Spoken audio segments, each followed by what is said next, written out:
ce superputere ți-ar plăcea să ai?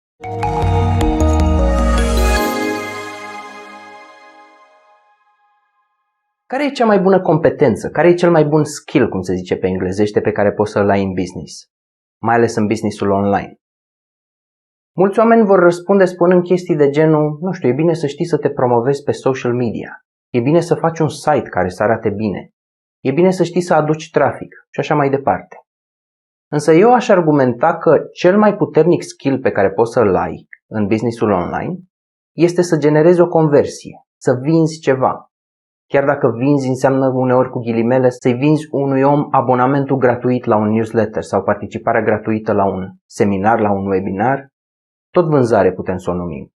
Mi se pare o abilitate mai puternică chiar și decât abilitatea de a vinde one-on-one, de a fi vânzător față în față.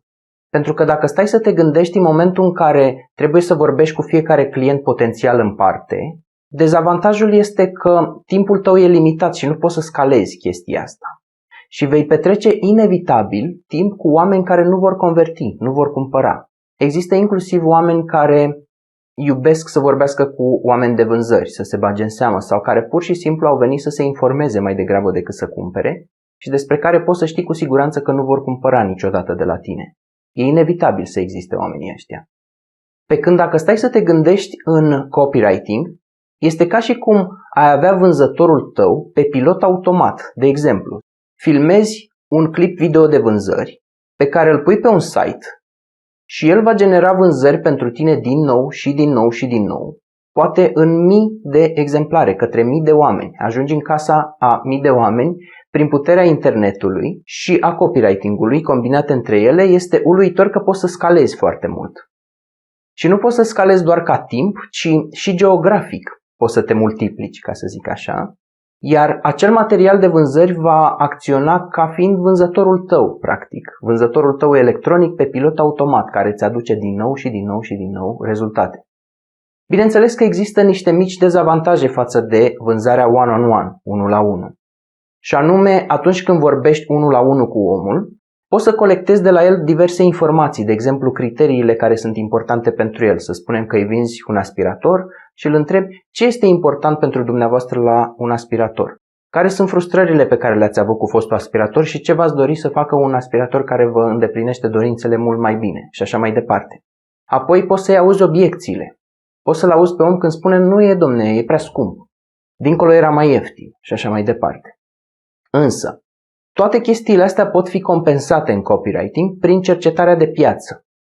Spre deosebire de vânzări unde te adresezi unui singur om la un moment dat, în copywriting te adresezi avatarului clientului tău, pe care ar fi foarte bine să faci în așa fel încât să îl cunoști cât mai bine. Așa că te-aș întreba ce superputere ți-ar plăcea să ai. Unii oameni o să răspundă, nu știu, mi-ar plăcea să fiu invizibil sau mi-ar plăcea să zbor. Chestiile astea nu poți să te învăți cum să le faci pentru că nu știu nici eu să le fac. În schimb, eu mi-am dorit de mult timp să am abilitatea asta să vând, să-l duc pe un om din punctul A în punctul B. Punctul A fiind momentul în care el este un simplu vizitator al unui site, client potențial cum îl numim noi, iar punctul B să fie momentul în care el se transformă într-un client. Să-l convingi pe un om folosind cuvinte, fie într-un clip video, fie pe un landing page, cum le numim noi, să-l convingi să își deschidă portofelul, să scoată cardul și să-ți transfere ție o anumită sumă de bani, mi se pare un skill destul de magic și de puternic. Și dacă stai să te gândești, cam ăsta ar fi cel mai important skill pe care poți să-l ai în businessul online. Pentru că, indiferent de câte like-uri și share-uri ai luat pe social media, indiferent de cât de mult trafic ai adus sau de cât de bine arată site-ul tău, dacă tu nu poți să-l convertești pe om de la simplu privitor la cumpărător, atunci eforturile tale au fost degeaba. Mai e încă un avantaj foarte mare al copywriting-ului, și anume că dacă trendurile se schimbă și platformele se schimbă tot timpul, ăsta e un skill care este ca vinul. Cu cât trece timpul, cu atâta devine mai relevant și mai bun. Pentru că tu vei căpăta experiență și cu experiența pe care o capeți vei putea să vinzi din nou și mai mult și mai bine. Foarte mulți oameni aleg să se specializeze în marketingul online pe o nișă. De exemplu, vor să facă chatbots pe Messenger, pe Instagram și pe Facebook. E o modă acum. Alții vor să facă social media.